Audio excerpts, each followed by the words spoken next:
你对资源班的印象是什么呢？什么样的学生会需要进资源班？去资源班真的代表孩子的程度不够好吗？今天就让我们一起来聊聊资源班吧。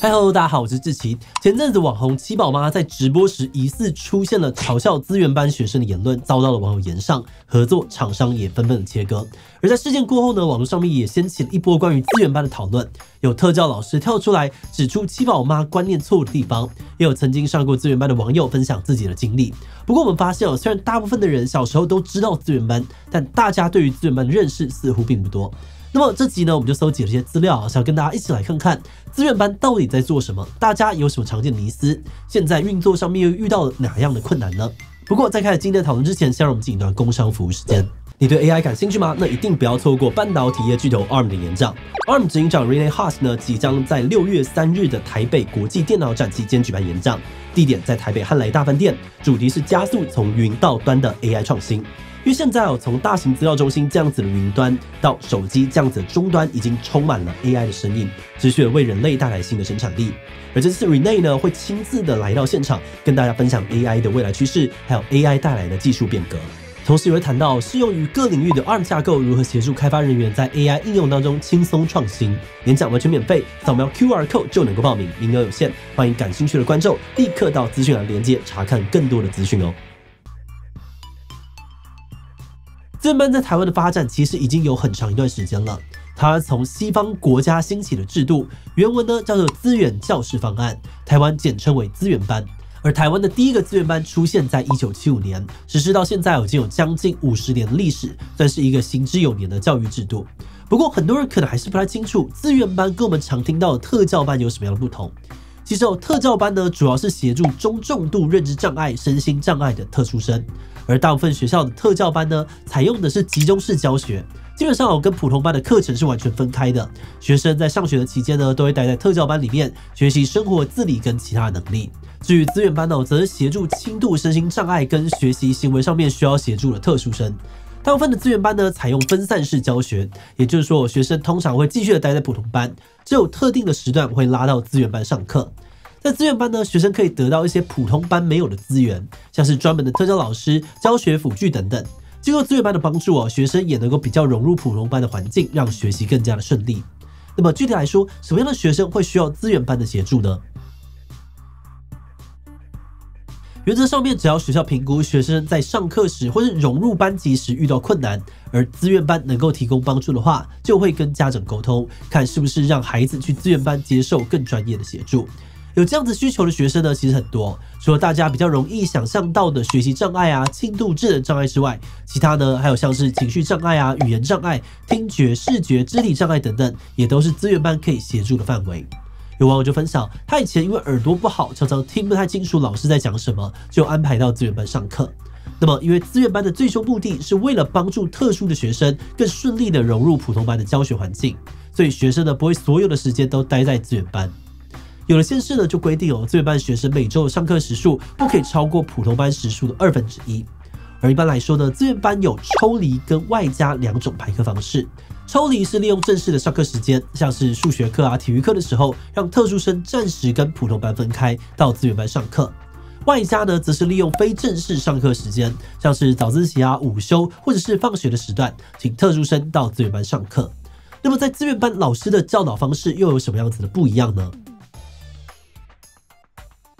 在资源班，除了针对一般科目的补救教学之外，老师也会考量每个学生的特质，设计专门的课程。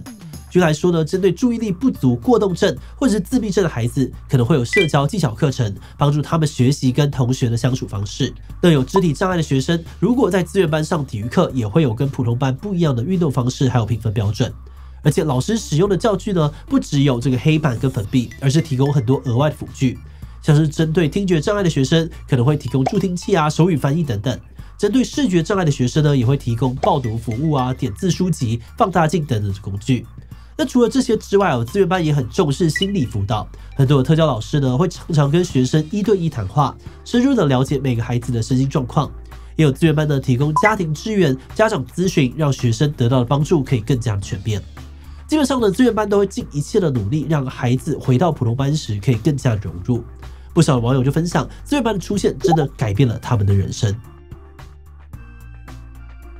虽然说目前并没有明确的数据可以呈现资源班的成效，不过待过资源班的网友呢，评价普遍都是比较正面的。举例来说呢，有网友分享，他以前有学习障碍，没有办法独自的完成作业，也跟不上课程，导致成绩一塌糊涂。而班上的同学呢，可能怕自己的成绩被拉低，或者觉得他很笨，都跟他保持距离。即使呢有少数的同学愿意伸出援手，也会因为不知道怎么帮忙而力不从心。直到资源班的介入呢，事情才开始不一样。资源班的老师很有耐心，不止1对1教导，还不断的夸赞他很聪明，帮助他建立自信。不久之后呢，他的表现也有了明显的进步，吓了大家一跳。此外，也有网友分享自己小时候有过动症自闭症，在教室里面根本坐不住。被安排到了资源班之后呢，资源班老师提供了很多引导课程，帮助他觉察情绪、控制行为。后来他的问题得到了大幅度的改善，在小学毕业前呢，他就能够完全的适应普通班的环境，而长大之后也顺利的升学，没有遇到特别的困难。总结来看只要资源班能够随时的介入，通常都能够拉学生一把，解决他们遇到的困难。不过，尽管资源班帮到很多的学生，一直以来这样的制度却遇到了很多的挑战。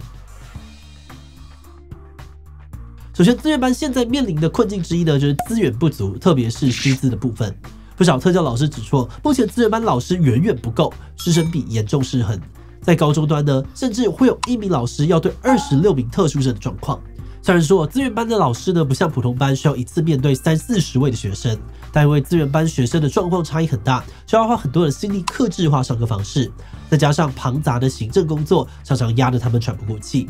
另外呢，资源班面临的主要问题还有负面标签。在学校里面很多学生不太清楚资源班在做些什么，只觉得读资源班就是有问题。有些嘴巴比较坏的同学呢，还会嘲笑资源班是资源回收班，甚至是排挤霸凌资源班的学生。而这样子的状况呢，就让不少就读资源班的人觉得很自卑。很多学生去资源班上课的时候，还会遮遮掩掩，不敢让同学知道。而且不止小朋友之间会有歧视，很多家长对于资源班也是负面的观感居多。有的家长就觉得，如果老师要自己的小孩读资源班，真是小孩被放弃了，或是觉得不管怎么样，孩子一定要念普通班才有机会跟一般的小孩互动。这误解成为了资源班在运作时很大的阻力。有的小孩可能需要特教资源的帮忙，却因为家长的阻挡，错过了提早介入的机会。这几年为了消除大家的刻板印象，有的学校呢会帮资源班改名，像是改成学习教室潜能教室，或是潜能开发班、多元教室或者是乐学班等等。有老师呢就分享，改名为潜能开发班之后，家长的接受度确实变高了。但这种改名的效果到底能够持续多久，可能还要一阵子才能可以知道了。在进入观点以前呢，我要先特别感谢自己机器所有会员因为有大家支持跟赞助，我们才能够跟大家一起研究各式各样的问题，真的是非常的谢谢大家。那如果你愿意支持我们走得更远，欢迎点击频道主页的加入按钮成为会员，或者用超级感谢小额支持我们。好的，那话说回来我们看到7宝妈的争议言论时呢，也觉得非常的不妥，担心就读资源班的小孩会被伤害，也担心更多的家长会因此不让小孩接触特教资源。但老实说，我们仔细想想，这样的言论好像也不是第一次听到。在我们的成长过程当中呢，或多或少都有同学或家长透露过对于资源班的成见，像是觉得资源班的小孩都很笨都是问题学生等等，是他们未必有这么大的声量，或是没有这么的公开讲出来而已。但因为这种成见可能一直以来都有，所以我们觉得如果只是帮资源班改名字，那这个效果可能也不会很明显。反过来说，我们觉得如果能够让更多人知道资源班实际的功能跟意义是什么，或许比较能够消除误解。所以我们也希望呢，能够透过这集稍稍的改变大家对于资源班的负面印象。最后呢，我们也想要补充一点，虽然这集主要呢在讨论资源班如何帮助特殊生，但其实普通班的其他学生也会因为资源班有更多的机会可以了解不同特质、不同身心状况的同学，进而培养同理心。可以说，资源班不只能够帮助特殊生，也可以让教学现场变成一个更友善、更包容的地方。那最后，今天想问大家，在你小的时候，你对于资源班的印象是什么呢？没有什么感觉就是另外一个上课的地方而已。比老师说，以前好像是负面观感比较多，觉得有问题才会去资源班。至于学校呢，好像没有什么资源班，没有什么印象。听其他留言分享你的想法吧。最后，如果你喜欢今天的影片，欢迎分享出去，让更多人了解资源班状况。此外呢，也可以点击这个地方看体育班以及自由班的讨论。那么今天的这一期就到这边告一段落，我们就明晚再见喽。